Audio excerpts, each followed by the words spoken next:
Sorry, I clashed with a solar eclipse. That's really unfortunate. So I'm guessing if you're in this room, you've probably at some point read a headline and thought, hang on, is that actually true? And this is kind of what I spend most of my time doing, is asking that question about things that I read. You've had a little bit about me, so yeah, background scientist. I began really tackling online misinformation in the early days of COVID. I was working as a research scientist in a biotech company that was actually developing treatment for COVID, so I was sort of very in COVID world and understanding COVID, and I was also very online, Twitter as it was. I will call it Twitter, I can't call it X, I'm sorry.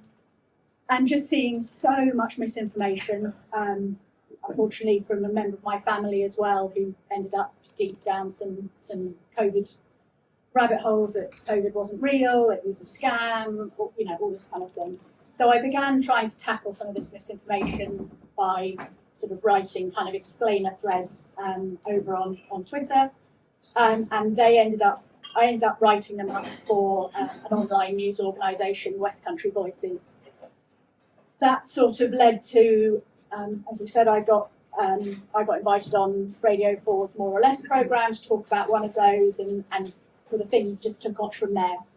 So about 18 months ago, I set up a Substack, which is an online platform for writers and readers. So I now do my debunks on Substack, and it's an email newsletter, so people gets emailed to them.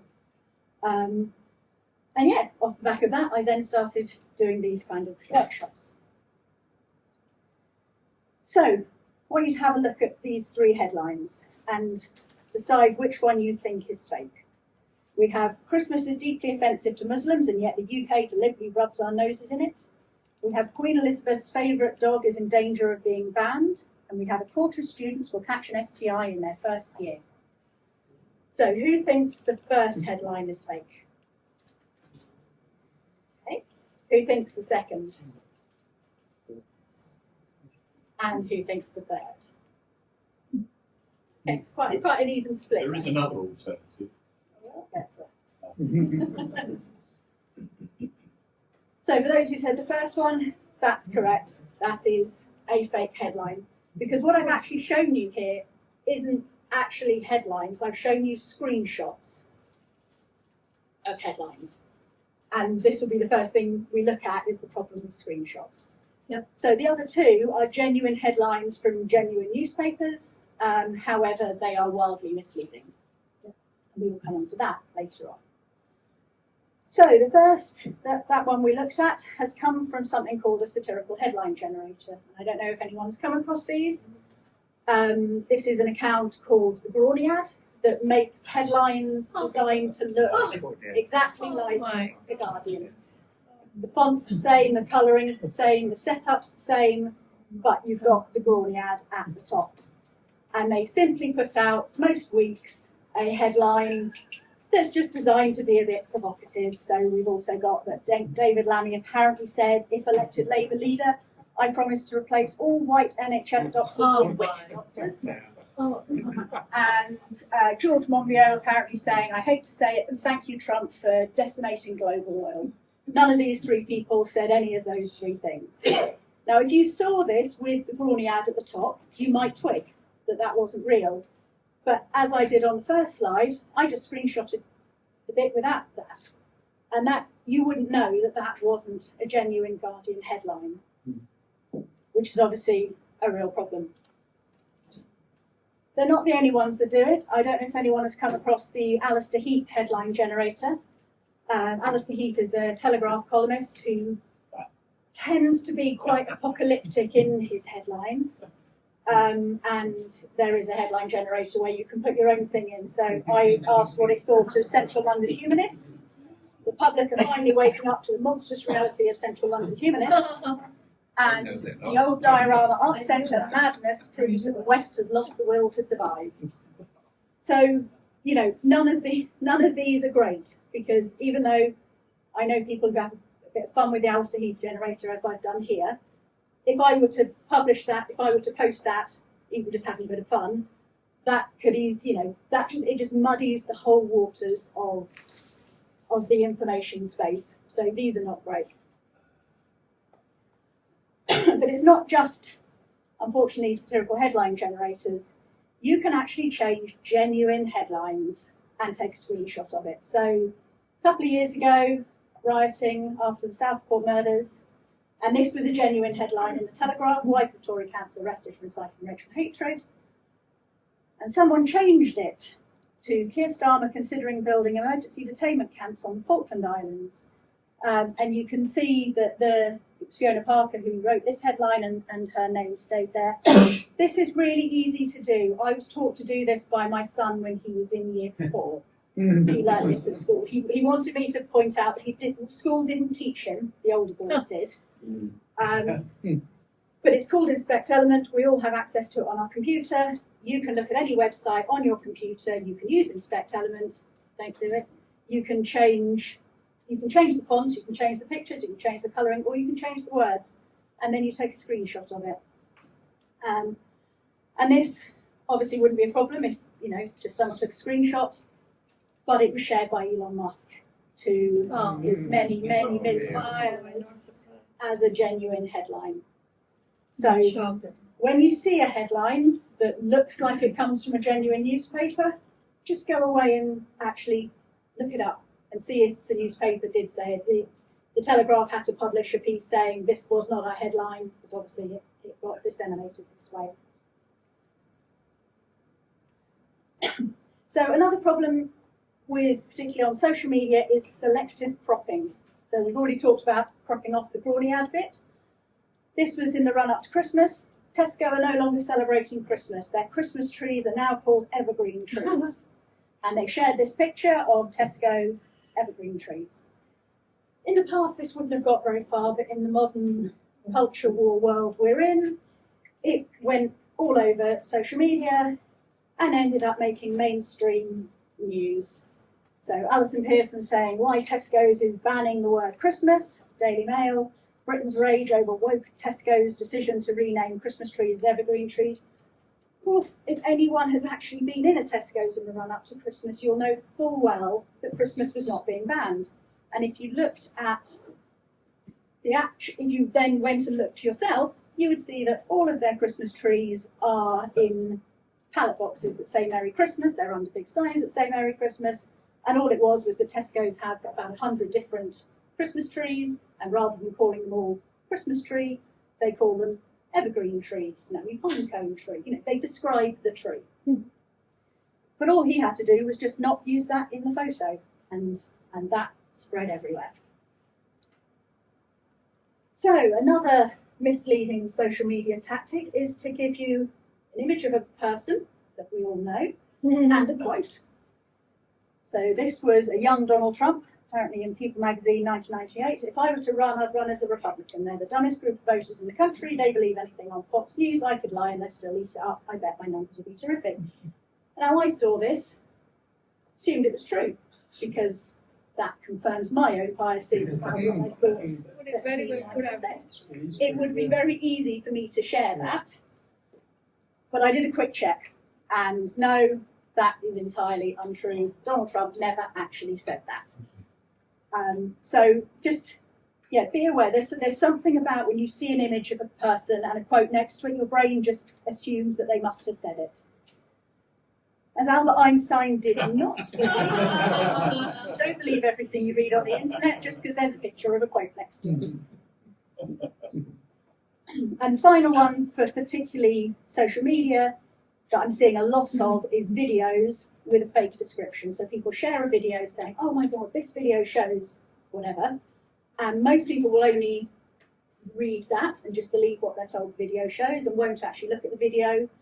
And in this case, this was Tommy Robinson saying that a Muslim in Switzerland destroys an outdoor chessboard as it's considered haram, offended by everything, ashamed of nothing, deport this pleb back to the 7th century. What this video, if you actually looked at the video, it was a man who goes running into one of these big chessboards, knocks all the pieces over and sort of struts off. Did a bit of digging, and it turned out this is a YouTube prankster who sets up these kind of pranks where he goes and is disruptive. He's French. is not Muslim. Absolutely nothing to do with anything that was said in the description. It was just a YouTube prankster being YouTube. I don't know why you would do that, but absolutely nothing to do with what was said in the description. So whenever you see something like this, watch the video yourself. Don't just believe what it says there, and just be aware of, when the video that you're being shown, where did it start? When you're shown, oh my God, someone's doing so. Well, what happened beforehand? Why did it stop when it stopped? Those kind of questions. So these are all fake news. So we've looked at the screenshots, the selective cropping, manipulated information, misleading quotes, misleading videos.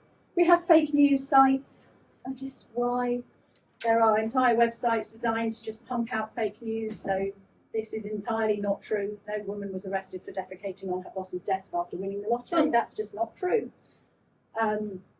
But they go viral because people think, they share them because they think it's funny. And we're not even going to think about touching on AI in the fake news space, because that's too big a topic. So what I've covered so far is the sort of more social media misinformation. What the bulk of today is going to be looking at is the traditional media, the newspapers and the online versions. So everyone on the table has some headlines there. There's some headlines at the back there. Just take a few minutes to sort of have a look at the headlines and see, you want to kind of think, what's being claimed? Am I being asked to feel something, like an emotion or a narrative? How suspicious are you of the headlines? What questions might you ask? And are there any obvious red flags? So take a couple of minutes to have a look and have a think amongst yourselves.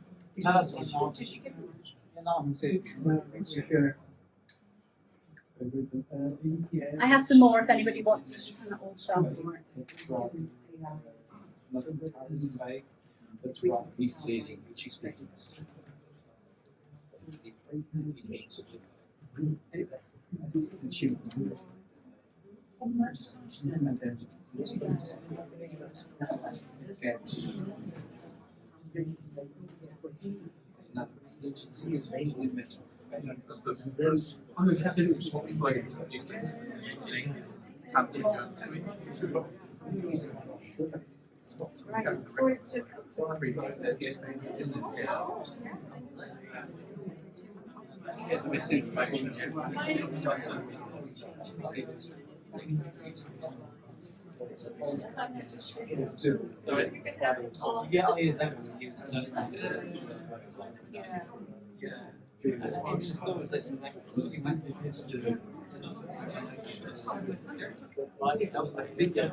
Trying to make us feel something.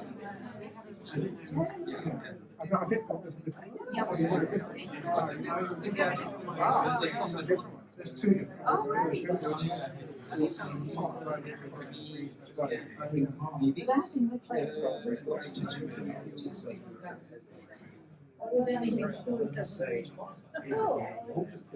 Hopefully, by the end of this evening, between us, we will have debunked in one way or another all the headlines you've just had a look at. So I hope lots of red flags were being triggered in people when they were reading. I'm finding more and more. So when I look at media misinformation, I tend to find things fall into several categories, and I've kind of identified about 6. So what I'm going to do is I'm going to work through an example of each one with you, and then you guys are going to have a go with some headlines I've got here. So the sorts of categories, the sorts of media misinformation I see a lot of are things like misuse of statistics, misrepresenting studies, presenting opinion as fact, missing some vital context, extrapolating from isolated incidents, and I'll go through all of these in detail, and implied causation in the headline.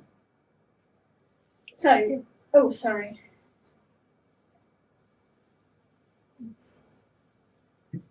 So, starting off with misuse of statistics. So, December 2024, this headline came out. More than half of households receive more cash-in benefits than they pay in taxes, figures reveal. Now, I saw this and that seemed a bit surprising that it would be more than half of households are on benefits compared to those, that are paying more in taxes. So I thought I would look into it. Whenever you see a headline, the first question you actually want to ask is, what's the narrative and what am I being asked to feel something? Because headlines need to be grabbing and that tends to be the best way to do it. You want to find the article. So as we looked at before, might just be a screenshot, but go and actually find the article and then read the article. I would say 9 times out of 10, I can debunk a headline from the article. It's usually the penultimate paragraph where it will just sort of quietly tell you the reality that is not like the headline at all. So read the article. It's not always possible. It's often behind a paywall. The Telegraph is everything's paywall, so you often can't, but we might find a little workaround for that later. If they're talking about a study or according to a person or whatever, go away and actually find source and see if it's being represented correctly. Verify the source, obviously, and then you're basically asking what's the missing context. So in this case, I started reading the article and saw that the source of the information was the Office for National Statistics. That's pretty good. It's a pretty good source. And it said that the proportion stood at 52.6% for the year to March 2023. Now, I quite like when they give a really specific number like that, because when I go and find the source, I can then verify when I find that 52.6% that I'm looking at the right thing. So I went away, and the ONS is brilliant. All of their information is publicly available. And so I found their report on the effects of taxes and benefits on UK household income for the fiscal year ending 2023.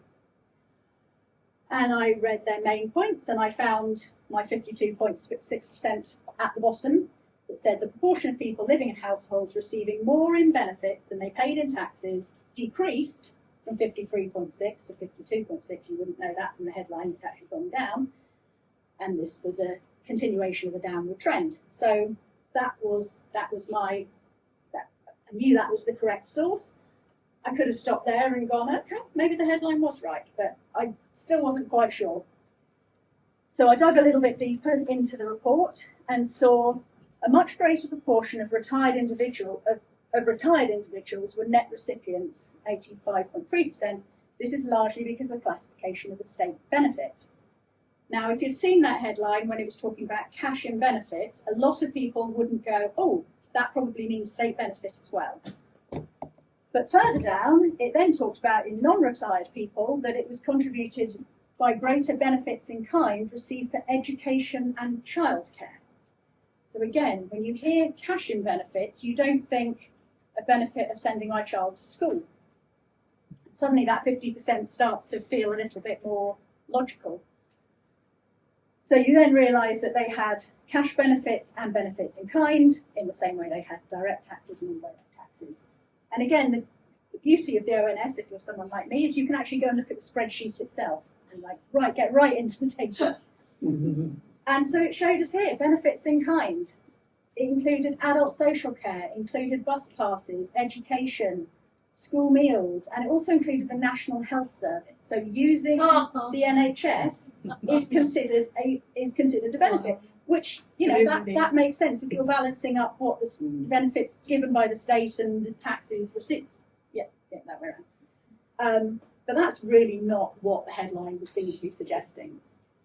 Then you have direct benefits, which obviously is things like universal credit and housing benefits and all those kind of things. But it also includes state pension, child benefit, statutory maternity pay, those sorts of things. So I went back and had a look, because as I said, normally you can debunk the headline in the article. So I just wanted to check and see whether the article mentioned any of these things. Nope, no mention of the words pension, education, NHS, National Health Service. But they did talk about reflecting the scourge of worklessness across the country, the long-term sick, blitz on cheats, those who blame the system, disproportionate burden on those in society who pay tax. And I would say probably a lot of the people who were reading this probably fall in the receive more in benefits if they're elderly, if they're getting a pension, if they use the NHS, if they have children in school. It's, so yes, looking back at the headline, what was the narrative or the emotion? Well, it was clearly pushing a sort of benefit scroungers idea.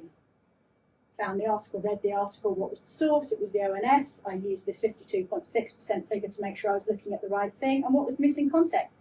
It was the definition of benefits. Now, this was a particularly bad headline because they specifically said more cash in benefits, and it wasn't. They should have, if they just said benefits, I think the Telegraph did, and they did refer to the fact that benefits in kind counted. So this wasn't just misleading, this was actually wrong, because it wasn't, that does not refer to cash benefits. So that was a clear misuse of statistics. So, misrepresenting studies. Quarter of students will catch an STI in their first year at uni, and half aren't even sure where they get it from. Now that seems quite high. So I went away and I read the article. Yep, 23% will catch an STI before they finish their first year in university. Half won't remember who gave it to them, according to a survey conducted by shagatuni.com. Yeah.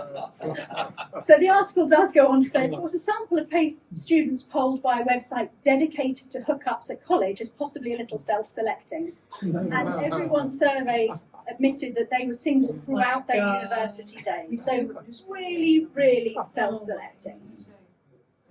I went away and I found the website. It doesn't exist anymore, but I used a web archive to find it. And this wasn't a dating website. This was a hook up, one night stand, have sex at website. I mean, they had leaderboards. It was so yeah, this was a survey done by this particular website, and it even says we're not a dating website. Go to our partner, date at uni or whatever it's called. And I looked at the write-up, say which students have the most sexual partners, all ranked, all sorts. So they polled 2,177 students, quizzed them on their sex habits, 23 admitted to having caught a sexually transmitted infection. And the poll excluded anybody who had ended up in a relationship. So it was only looking at people who spent the full time at university sleeping around. They also found that 89% of them hadn't used condoms for the majority of their sexual encounters. So probably not a surprise that a quarter of them ended up with an STI. So, like in this case, I don't think there was a particular narrative or what have you. I mean, maybe shock factor, but this stat is used most Septembers. You'll see it somewhere in the media as a kind of a warning to new students starting university, which it probably serves a purpose. But it's really, really misleading. This is not, this isn't real. So yeah, those were the steps. And yeah, the missing context was this was a very self-selecting group. Can I just say that I have read stuff, not from Shag at uni, that has said that STIs are on the increase in general. Oh yeah, no, I don't disagree with that. It's just the idea that a quarter of students. Right. It's obviously the amount. Yes. Yeah. Oh yeah, no, they just. And just one question: what publication was this from? Because it's on the. What was it in? This was from the Independent. Oh, this is the Independent. Yeah. Sorry, I only cut it off because it was too long a screenshot. I did. I cropped it. I'm so sorry. Misleading. I know. Better than this. I'd just like to say that I was disappointed that They're not. science and engineering students were not I ranked know. high. About having sex at uni. They're missing out on all the slides. Lots of drama and humanities students there. Yeah. Tell me about Sorry, can I just, going back to the previous one? Yeah. The male statistics. I'm going to ask a really innocent question. Did the author of that piece, were they just careless? I'm asking this in innocence. Or They would be mischievous. The journalist who writes the article is very rarely the same person who does the headlines. So that's often a disconnect between the headline writer and, for that particular Daily Mail piece, as I say, all the other newspapers managed to mention pensions and NHS and education and explain why it was as it was. The Daily Mail chose not to. I can't be, I can only assume that that was a deliberate. Of course. We've got history, haven't we, of the bribery. Yeah, exactly. Yeah, absolutely. Yeah. Um, Even independent. But sorry, can I just, I mean, the amount of time you must have spent in ferreting that out. yes, that's. I'm just trying to think, I'm really, thank you, but No, I know. and so, It's not easy. It takes a lot longer to It should debunk be this stuff than it does to put it out. penalty for unfortunately. this. So, presenting opinion as fact. This happens a lot, unfortunately. If ever you see the quote marks in a headline, that is the newspaper quoting someone, generally because they want to say it, but they won't take responsibility for it, so they're quoting someone else. So, March last year, Heathrow shut down for a couple of days because there was a fire at a substation. And obviously it was being reported all across the media over the weekend, and I came across this Telegraph reporting saying that Heathrow was forced to shut down because of net zero. And the airport bosses faced accusations that backup power supply had failed after they replaced diesel generator with a biomass version. So I went and read the article, and the beginning of the article was all the opinion. Heathrow is facing accusations it was forced to shut down because of replacing its generator. Richard Tice, the deputy leader of Reform UK, said he'd been told by an industry expert, he never said who that expert was, that the airport had changed its backup systems from a diesel generator to an environmentally friendly biomass version, and he said that the biomass version hadn't worked because it needed to be run off the back of the grid. But at the end of the article, you then find the facts. Heathrow sources insisted it wasn't true that a traditional fossil fuel system would have been able to keep the power on, because the backup systems are simply to land any planes in the immediate vicinity, get the passengers off the plane, get everyone out safely. Heathrow would never be able to run on its generators regardless of what fuel was used. And it's true, a couple of the diesel generators had been replaced by a biomass version a couple of years previously, but they still had plenty of diesel generators as well. There was just one biomass one. So I looked at various other news sources, seeing how everyone else was reporting it, and no one else was reporting it that had anything to do with this net zero idea. So this is my little workaround for the Telegraph, because everything's behind a paywall and I don't pay the Telegraph. You can use a web archive, and what the web archive does is it takes snapshots, or people take snapshots over time, and so you can see how these stories have changed over time. So it's very useful for that, but it's also quite useful to read the article in the first place. So I was able to see that there were 6 versions of this one story. So if you click on a news article online, same URL, same link, what have you, depending on when you read it, it might be entirely different to when somebody else read it. And I think a lot of people don't realise that, and it changes over time. So in the early hours of the morning, they were simply reporting that there was a fire at a substation. Then they were looking at why Heathrow seemed to be particularly susceptible. I think it's only linked to one substation, and there were questions around whether that was maybe not the best way to do things. And then suddenly by mid-afternoon, it had completely changed how it was reporting and was saying that it was because of his net zero. So as I say, it changed, it had those two. This is what was happening on the Telegraph website. Over on Twitter, which is where I spend too much time, I had seen that Richard Tice on his GB News, on the GB News account, was saying that it appeared that Heathrow had changed its backup generators to be, wait for it, net zero. And so this was 9 o'clock in the morning. By 2 o'clock in the afternoon, the Telegraph had entirely changed their headline, their subheading, and the entire basis of the article based off what Richard Tice was saying. Nothing more, only what he was saying.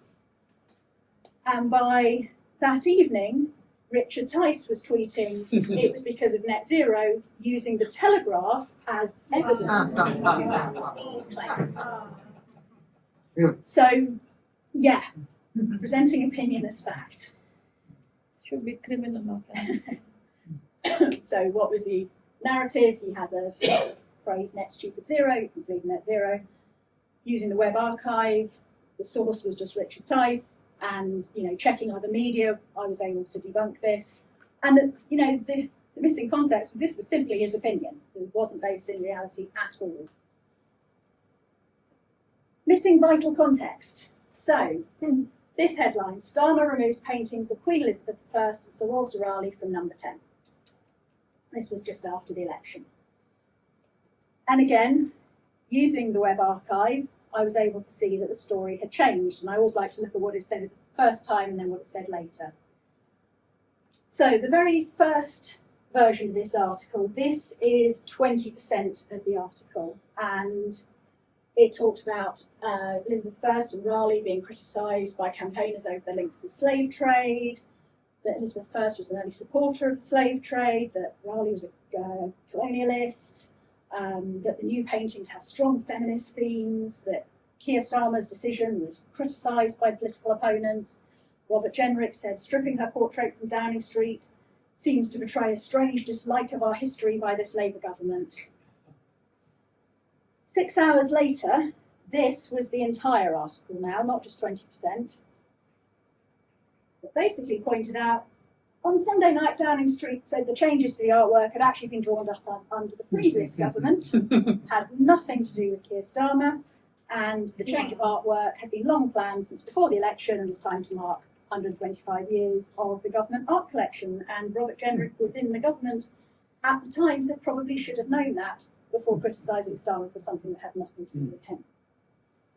But again, if you had read that Telegraph article when it first came out, you would have just read all the stuff, all the opinion, and the idea that Labour doesn't like history or whatever.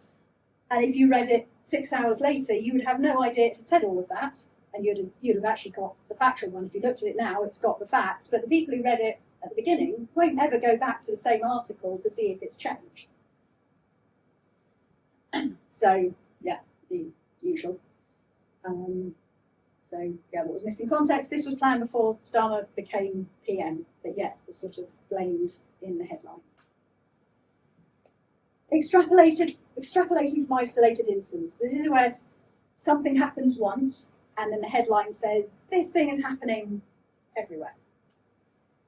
So this was a particularly egregious one, and one that if you spend any time on social media, the number of times people will say, oh, asylum seekers get PlayStations. So this was a Telegraph article saying councils spending taxpayer money on PlayStations for asylum seekers. When I then read down to paragraph 11, we found out that this was a Tory-run council of West Sussex. They used £334, not 334,000 or million, £334 to buy a couple of PlayStation consoles and games for new arrivals in a hotel setting. Now, if anyone's tried to buy a PlayStation recently, they're £500-600. So the idea of £334 buying a couple of them and some games, that suggests to me that someone was selling some second-hand PlayStations on their local, Facebook marketplace, and the council thought, we've got a hotel, probably had kids in it, let's just get a PlayStation for this one hotel. But that became councils spending taxpayer money on PlayStations for asylum seekers. And as I say, that particular thing just has captured the imagination, and people genuinely seem to think that all asylum seeker accommodation is full of PlayStations. One council bought one or possibly two second-hand PlayStations for one hotel. Finally, this one comes up a lot, and I get caught out by this. Implied causations, when the headline tells you one thing that's happened and another thing that happened, and you're supposed to infer that one thing caused the other. So I'm not going to do a full run through, but I've got 4 quick examples here. So GP who asked Muslim woman to remove her veil because he was struggling to understand her is struck off. Well, that seems quite harsh for a GP to be struck off just because he didn't understand her. What actually happened was he asked this woman to remove her veil. Someone else in the room said actually she was perfectly easy to understand, she spoke English. He asked her 4 or 5 times, she said she wasn't comfortable, he kept asking, she eventually removed it. Her husband then made a complaint. There was a tribunal with this GP, and it turned out that actually his notes were full of incredibly rude things about his patients who didn't have great English skills. And so it was decided that he needed to spend a little bit of time away and maybe do some training. So he went away, he was suspended for 6 months, and then 2 years later they found out that he continued working during the 6 months, so he was suspended again. And then at the end of that suspension, he didn't turn up for his tribunal hearing. He then stopped answering all letters, started sending letters back as unopened, didn't turn up for his final 2 tribunal hearings, and so in the end they had no choice but to strike him off. He wasn't engaging in the process at all. So he wasn't struck off for the original thing that happened. He was struck off after a whole series of other events, but that headline would suggest that that's what happened. This one, I saw this. Man arrested over Nazi salute at Green Party rally in Hastings. Now, I don't know about you, but I would assume that that meant a Green Party person at the rally was doing a Nazi salute. No, it was a protester outside the Green Party rally who was doing Nazi salutes. This one I came across fairly recently.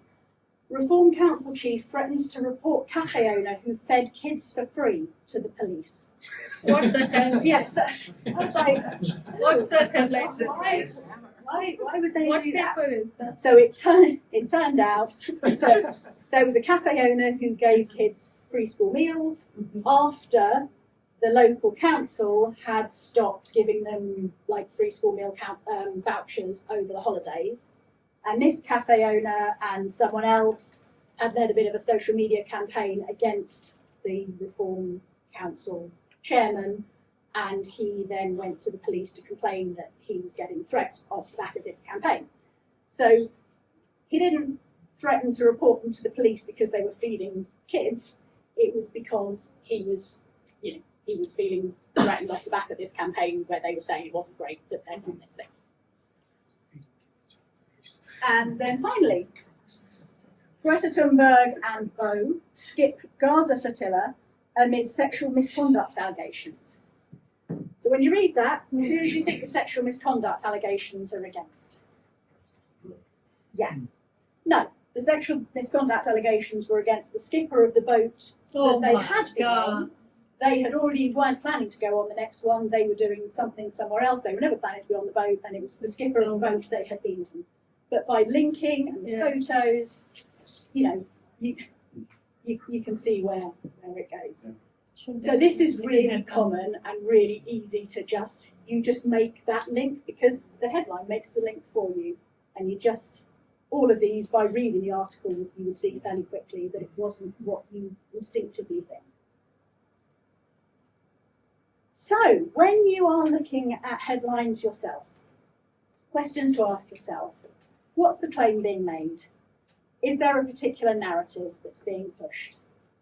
What am I being asked to feel? Because, I'm a scientist and, it's all facts and everything, but actually so much of this is driven by emotions. You're being asked to feel scared, there's a lot of health misinformation that's, you're being told to feel scared of particular foods or scared of, we talked about earlier, vaccines, or, it's an emotion. Scared of people who don't look like you, or, whatever. You might be asked to feel angry or that sort of thing. So, yeah, asking, what am I being asked to feel? What's the context that might be missing? I haven't actually included any ones with numbers, but is it a big number? So when there's a headline, I've done a few of these recently of, 1 million foreign-born people are on benefits or whatever. Well, is that a lot? How does that compare to non-foreign-born people? What's the, just kind of look.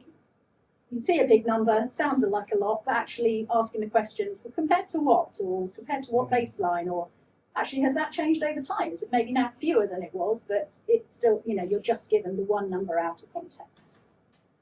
So the red flags, emotive language driving fear or outrage, the use of inverted commas, as I say, that's then when they are quoting someone. So who are they quoting? Is it just a random person on the street? Or are they quoting the Minister for Transport or whatever? Who is it? What authority do they have? Be wary of the screenshots, the photos with quotes, the claims about videos, and obviously this implied causation. So some steps to take. Always read the article. Don't just believe the headline, please. Reading the comments. If you're seeing this stuff on social media, most of my debunks, I'll probably get it from the article, but I will also get it from the comments, because obviously you don't just believe the comments, you then go away and verify it. But you'll have experts who know what they're talking about who immediately debunk it. You'll have people like me debunking it.